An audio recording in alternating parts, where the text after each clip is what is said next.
पूजा पाठ, कर्मकांड, ज्योतिष सीखने एवं सनातन धर्म से संबंधित वास्तुशास्त्र, जंत्र मंत्र, तंत्र, शास्त्रोक्त ज्ञान प्राप्त करने के लिए जुड़े हमारे इस चैनल से। स्वर्गस्थितानां इहि जीवलोके चत्वारि चिह्नानि वसन्ति देहे दाना प्रसंगो मधुरा च वाणी देवार्चनं ब्राह्मण तर्पणश्च। नमस्कार मित्रों, स्वागत है ज्योतिष शिक्षा के इस कार्यक्रम में, जहाँ पर आप अपने ज्ञानार्जन के लिए ज्योतिष के मूल विषयों का अध्ययन कर रहे हैं। गरुड़ पुराण में कहा गया है कि स्वर्ग से आए हुए मनुष्य के शरीर में 4 प्रकार के चिन्ह पाए जाते हैं। जो मनुष्य इस संसार में आते हैं, स्वर्ग से आए हैं या नरक से आए हैं, उनके शरीर में चिन्ह होते हैं। कैसे चिन्ह होते हैं? तो गरुड़ पुराण कहते हैं कि दान प्रसंगो मधुरा च वाणी।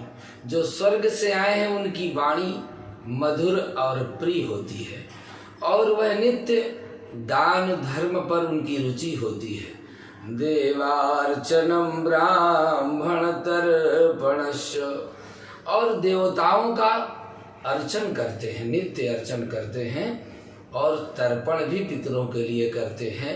ऐसे लोग जो अपने नित्य कर्म में जागरूक है, ये निश्चित है कि वह स्वर्ग से आए हुए हैं।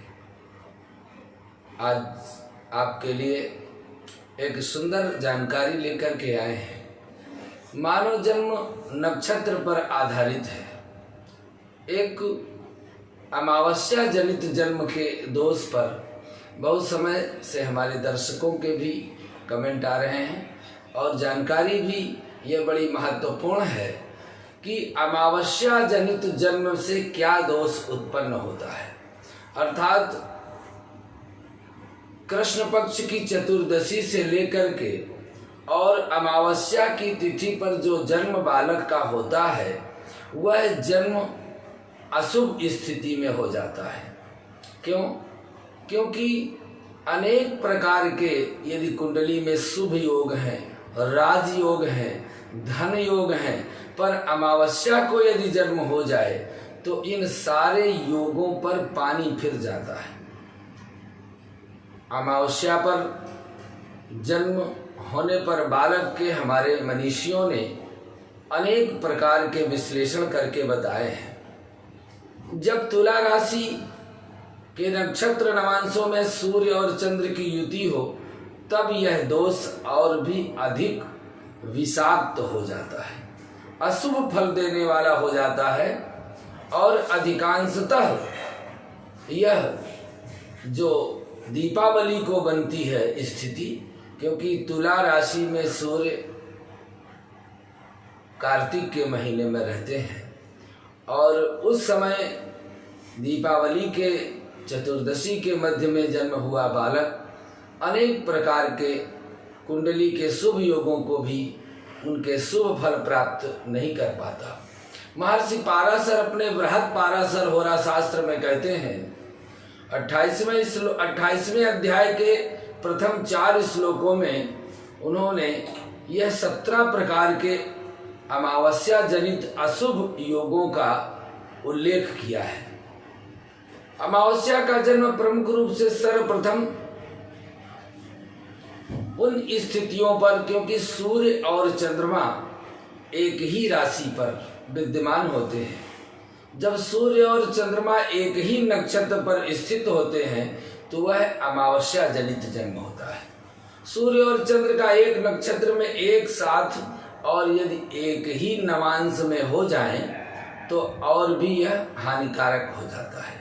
अनेक दुष्परिणाम जातक के जीवन में देखने को मिलते हैं। आप भी अपने अनुभव में यह देख सकते हैं। जब भी किसी की कुंडली का अवलोकन करें तो यह पहले देख लें कि यदि सूर्य और चंद्रमा दोनों एक साथ स्थित हैं तो यह किसी भी भाव में स्थित हो जन्म कुंडली के, लेकिन दोनों यदि एक साथ स्थित हैं तो यह अमावस्या जनित दोष है। और जब एक नक्षत्र, एक नवांश एक ही षष्ठांश पर हो तो पूरा अशुभ फल जातक के जीवन में दिखाई देता है। जब जब ऐसे जातकों जिनका जन्म अमावस्या के हुआ है, जन्म नक्षत्रों पर ग्रहण आया करता है, तब तब ग्रहण से लगाकर 6 महीने आगे तक उनके जीवन में अनेक प्रकार के कष्ट प्राप्त होते हैं। यदि जन्म नक्षत्र के साथ ही जन्मकालिक नवांश भी इसी चपेट में आ जाए, अर्थात सूर्य और चंद्र एक ही नवमांश में हो, तब तो ग्रहण काल में मृत्यु तुल्य कष्ट का भी अनुभव कराता है। क्यों अशुभ है?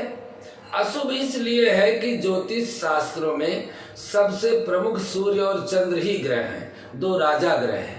किसी भी जन्म कुंडली का अवलोकन करते समय यदि सूर्य और चंद्र दोनों का संबंध केंद्र और त्रिकोण से है, बलवान है, तो समझिए कि वह कुंडली सारे ग्रह निर्बल होने पर भी अपना फल देने में समर्थ है। सारे ग्रह बलवान हो जाएं, सूर्य चंद्रमा निर्बल हो जाएं, तो आधा फल जीवन का शुभ फल नष्ट हो जाता है। इसलिए अमावस्या को चंद्र पूर्ण रूप से अस्त माना जाता है। इसीलिए आकाश मंडल पर अमावस्या के समय आप चंद्रमा का दर्शन आकाश में नहीं कर पाते हैं। मोटे तौर पर यदि हम ये समझें कि चंद्रमा के शुभ फल जातक को अपने जीवन में शुभ फलों को नगण्य कर देते हैं, उनका अच्छा फल प्राप्त नहीं होता। सूर्य और चंद्र के शुभत्व का कोई भी योगदान नहीं रहता। बड़े बड़े योग कुंडली में उपस्थित हों, राजयोग हो, धन योग हो, पर अमावस्या को जन्म हो जाए तो अनेक प्रकार के शुभ योगों को यह नष्ट कर देता है। जिस नक्षत्र में सूर्य और चंद्र हैं, उस नक्षत्र के मंत्रों का यदि अमावस्या के दिन जब वह नक्षत्र आवे तो जप किया जाए। ऐसे भी उन नक्षत्रों के मंत्र का जप करके और उस नक्षत्र के योगों का दान करके अपने जीवन में कुछ शुभ फलों को प्राप्त किया जा सकता है। नक्षत्र के अनुरूप कुछ दान की सामग्री देकर के भी उसके शुभ फल को हम प्राप्त कर सकते हैं। और यदि इस अमावस्या जनित जन्म को हम हमेशा के लिए इससे बचाव चाहते हैं तो प्रत्येक अमावस्या को हम पास की किसी नदी में स्नान करें। स्नान करके अपने सभी पितरों का तर्पण करें और वहीं बैठ कर के तट में गंगा हो, यमुना हो, कोई भी नदी हो, तो उसी जन्म नक्षत्र का 10 माला जप करें, 1 माला हवन करें, तो 1 महीने तक हमें अमावस्या जनित अनेक प्रकार के दोषों से, जो कार्यों में बाधा आती है, जो अनेक प्रकार की परेशानी उत्पन्न होती है, उससे बचा जा सकता है। इसमें कोई संदेह नहीं है। यह अमावस्या जनित जन्म का दोष जातक के जीवन में सुख और शांति का अभाव कर देता है, क्योंकि सुख के स्वामी चंद्रमा हैं और वह अमावस्या को वैसे भी अस्त हो जाते हैं, दिखाई भी नहीं देते, सूर्य के साथ रहने पर बिल्कुल निर्बल हो जाते हैं। इन परिस्थितियों में सूर्य और चंद्रमा दोनों के शुभ फल हमें अपने जीवन में प्राप्त नहीं होते। इसलिए पल पल में, हर कार्य में हमारे मन में दुख, हानि, अपयश और अनेक प्रकार के मानसिक कष्टों को उठाना पड़ता है।